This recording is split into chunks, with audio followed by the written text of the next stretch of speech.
Hello everyone, কি অবস্থা সবার? আজকে আমরা Oppo Reno 8 Pro 5G এই ফোনটির ফুল আনবক্সিং করব। এই ফোনটির ফুল স্পেসিফিকেশন এবং এই ফোনটির বাংলাদেশ প্রাইস কত রাখা হচ্ছে সে সম্পর্কে A to Z জানাবো। তো চলুন ভিউয়ার্স, মূল ভিডিওতে জাম্প করা যাক। তার আগে যারা এখন পর্যন্ত আমাদের চ্যানেলটি সাবস্ক্রাইব করেনি, please subscribe our channel. Hello everyone, আমি লিমন হুসাইন আছি আপনাদের সাথেই। তো চলুন ভিউয়ার্স, মূল ভিডিওতে জাম্প করা যাক। এই হচ্ছে আমাদের Oppo Reno 8 Pro 5G box. এই ফোনটির চার সাইডে কিন্তু Oppo Reno 8 Pro 5G এর ব্র্যান্ডিং রয়েছে এবং ফোনটির উপর দিকে ফোনটি সম্পর্কে তারা মডেল নাম্বার সহকারে বেশ কিছু ইনফরমেশন তারা আমাদেরকে প্রোভাইড করেছে। তো চলুন ফোনটি এখন আনবক্সিং করে দেখা যাক বক্সের মধ্যে তারা কি কি রেখেছে। ফোনটি আনবক্সিং করার সাথে সাথে আমরা একটি সেকশন দেখতে পাচ্ছি এবং সেকশনের মধ্যে বেশ কিছু ডকুমেন্টেশন তারা রেখেছে, একটি সিম ইজেক্টর টুল রেখেছে এবং একটি প্লাস্টিক সিলিকন কেস রেখেছে। বেশ সুন্দর প্লাস্টিক সিলিকন কেসটি। এরপরে রয়েছে আমাদের কাঙ্ক্ষিত ফোনটি কিন্তু অসাধারণ লুক আর অসাধারণ বিল্ড কোয়ালিটির একটি ফোনটিকে তারা রেইনকোট দিয়ে মুড়িয়ে রেখেছে। ফোনটিকে নিয়ে আমরা পরে রিসার্চ করব, তার আগে দেখি বক্সে আর কি কি রেখেছে। বক্সের মধ্যে রয়েছে কিন্তু একটি 80 ওয়াটের ফাস্ট চার্জার, বেশ বড় সড়ো একটি সুপার ফাস্ট চার্জার এবং সাথে রয়েছে type C USB charging port. এই ছিল ফোনটির বক্স কন্টেন্ট। কভার থেকে বের করার সময় ফোনটির লুক অ্যান্ড বিল্ড কোয়ালিটি যথেষ্ট প্রিমিয়াম মনে হচ্ছে। ফোনটিতে ফ্রন্টে ব্যবহার করা হয়েছে কর্নিং গরিলা গ্লাস 5 এবং ফোনটির ব্যাকেও কিন্তু কর্নিং গরিলা গ্লাস 3 ব্যবহার করা হয়েছে এবং ফোনটির সাইডে ব্যবহার করা হয়েছে অ্যালুমিনিয়াম ফ্রেম। ফোনটির ব্যাকে কিন্তু ট্রিপল ক্যামেরা সেটআপ রয়েছে, সাথে রয়েছে একটি এলইডি চার্জিং ফ্ল্যাশ লাইট। যথেষ্ট সুন্দর, যথেষ্ট একটা বিল কোয়ালিটি নিয়ে কিন্তু এই ফোনটি এবার রিলিজ হয়েছে। ফোনটির হাইট 161.2 মিলিমিটার, ফোনটির উইথ 74.2 মিলিমিটার এবং এই ফোনটির থিকনেস কিন্তু 7.3 মিলিমিটার। এই ফোনটির ওয়েট 183 গ্রাম। বলা যায় অসাধারণ এক্সেলেন্ট একটি ফোন, যথেষ্ট স্লিম এবং এটাকে আল্ট্রা স্লিমও বলা যায়। যথেষ্ট সুন্দর বিল কোয়ালিটি কিন্তু এই ফোনটিতে রয়েছে। আপনাদের কাছে এই ফোনটির বিল কোয়ালিটি কেমন লেগেছে অবশ্যই কমেন্ট করে জানাতে পারেন। ফোনটিতে ব্যবহার করা হয়েছে ইন ডিসপ্লে ফিঙ্গারপ্রিন্ট, যথেষ্ট ফাস্ট এবং অ্যাকুরেট আমার কাছে মনে হয়েছে। তবে ইন স্ক্রিন এই ফিঙ্গারপ্রিন্টের সেন্সরটা যদি আরেকটু উপর দিকে লাগাতো তাহলে আরো ভালো হতো, আরো বেটার ফিল পাওয়া যেত।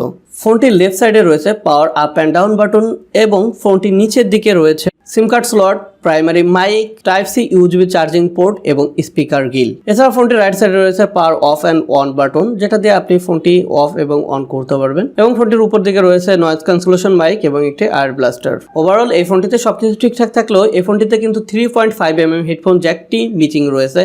সুতরাং যারা এই ফোনটি ক্রয় করবেন তাদের জন্য আসলে একটা ব্যাড নিউজের ব্যাপার হচ্ছে এই ফোনটিতে কিন্তু আপনি 3.5mm হেডফোন জ্যাকটি পাচ্ছেন না। এছাড়া এই ফোনে কিন্তু আপনি একসাথে দুইটা সিম কার্ড ব্যবহার করতে পারবেন, তবে কোনো এক্সটার্নাল মেমোরি কার্ড ব্যবহার করতে পারবেন না। যদিও আমার মনে হয় যে এই ফোনটিতে রয়েছে 256 জিবি স্টোরেজ, সুতরাং এই ফোনটিতে এক্সটার্নাল মেমোরি কার্ড ব্যবহার করার তেমন কোনো প্রয়োজন আসবে না। তবে যারা ব্যবহার করতে এটা পছন্দ করেন তাদের জন্য এটি একটি ব্যাড নিউজ। এছাড়া এই ফোনটিতে ওভারঅল সবকিছু ফোটা গর্ত আমার কাছে ঠিকঠাকই লেগেছে।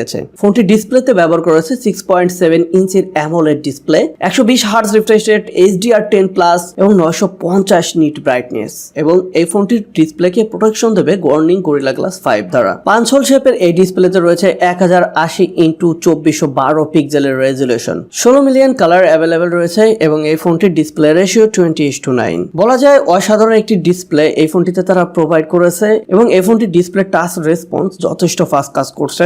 অসাধারণ লেগেছে এই ফোনটির ডিসপ্লে সাইডটা আমার কাছে। ফোনটি পারফরম্যান্সের জন্য ব্যবহার করা হয়েছে MediaTek Dimensity 8100 max MT 6895J। এটি একটি অক্টাকোর প্রসেসর এবং লেটেস্ট প্রসেসর। এই প্রসেসর গেম খেলার জন্য একদম পারফেক্ট, খুব ভালোভাবে যে কোনো গেম এই প্রসেসর দিয়ে খেলা সম্ভব। আমরা এই ফোনটিতে বেশ কিছু গেম ট্রাই করেছিলাম এবং গেমগুলো অসাধারণ এক্সপিরিয়েন্স পাওয়া গেছে, কোনো রকম ল্যাগ বা বাগ দেখতে পাইনি আমরা এবং এই ফোনটিতে হিটিং ইস্যু একদমই নাই বললেই চলে। অনেকক্ষণ যাবত গেম খেললে হয়তোবা 40 থেকে 45% পর্যন্ত হিট জেনারেট করে, বাট কিছু সময় যদি আমরা ফোনটিকে রেখে দিই তখন আবার নর্মাল হয়ে যায়। ওভারঅল এই ফোনটি যদিও গেমিং ডিভাইস না, তবে এই ফোনটিতে গেমিং এক্সপিরিয়েন্স যথেষ্ট ভালো ছিল। এই ফোনটি আনঅফিশিয়ালি বাংলাদেশে দুইটা ভ্যারিয়েন্টে পাওয়া যাচ্ছে, 8GB র্যাম এবং 256GB স্টোরেজের একটি ভ্যারিয়েন্ট এবং 12GB র্যাম 256GB স্টোরেজের একটি ভেরিয়েন্ট। বসুন্ধরা এবং যমুনা ফিউচার পার্কের মতো বিভিন্ন শপের বিভিন্ন দোকানে এই ফোনটিতে কিন্তু 8GB র্যাম 256GB স্টোরেজের ফোনটির বাংলাদেশ প্রাইস পাওয়া যাচ্ছে 34,000 থেকে 36,000 টাকার মধ্যে, এবং 12GB র্যাম 256GB স্টোরেজের এই ভেরিয়েন্টটা বাংলাদেশ বিভিন্ন মার্কেটে পাওয়া যাচ্ছে 40,000 থেকে 42,000 টাকার মধ্যে। যদি আপনি প্রফেশনাল গেমিং লাভার না হন তাহলে আমার মনে হয় এই ফোনটি আপনি 8GB র্যাম 256GB স্টোরেজের এই ভেরিয়েন্টটা নিতে পারেন। এই ফোনটির ব্যাক সাইডে ব্যবহার করেছে ট্রিপল ক্যামেরা সেটআপ, যার মধ্যে রয়েছে 50 মেগাপিক্সেলের একটি প্রাইমারি সেন্সর, যার অ্যাপারচার থাকবে 1.8, 23mm ফোকাল লেন্থ এবং 1.56 ইঞ্চির একটি সেন্সর। পাশে রয়েছে 8 মেগাপিক্সেলের একটি আল্ট্রা ওয়াইড ক্যামেরা, যার অ্যাপারচার রয়েছে 2.2 এবং এটির সেন্সর সাইজ 4 ইঞ্চি, এবং সাথে রয়েছে 2 মেগাপিক্সেলের একটি মাইক্রো ক্যামেরা, যার অ্যাপারচার রয়েছে 2.4। অসাধারণ একটি ক্যামেরা সেটআপ ব্যবহার করেছে তারা এই ফোনটিতে।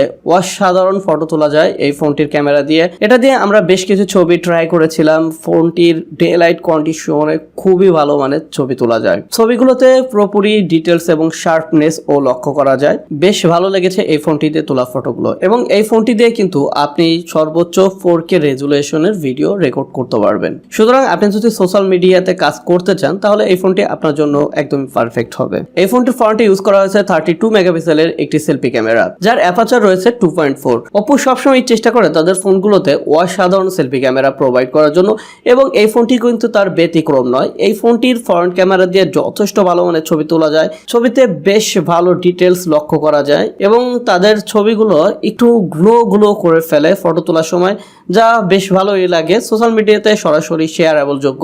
এছাড়া এই ফোনটির ফ্রন্ট ক্যামেরা দিয়ে আপনি 1080 30 fps এর ভিডিও রেকর্ড করতে পারবেন। এই ফোনটিকে চার্জিং ব্যাকআপ দেওয়ার জন্য রয়েছে 4000 mAh এর লিথিয়াম পলিমার নন রিমুভেবল একটি ব্যাটারি, এবং এই ব্যাটারিকে চার্জ দেওয়ার জন্য রয়েছে 80 ওয়াটের একটি সুপার ফাস্ট চার্জার। 80 ওয়াটের ফাস্ট চার্জার দিয়ে আপনি 0 থেকে 100% চার্জ দিতে সময় লাগবে মাত্র 35 মিনিটের মতো, অর্থাৎ বুঝতেই পারছেন মাত্র আধা ঘন্টার মধ্যে কিন্তু আপনার ফোনটি আপনি ফুল চার্জ করতে পারবেন। এই ছিল ওভারঅল এই ফোনটি সম্পর্কে।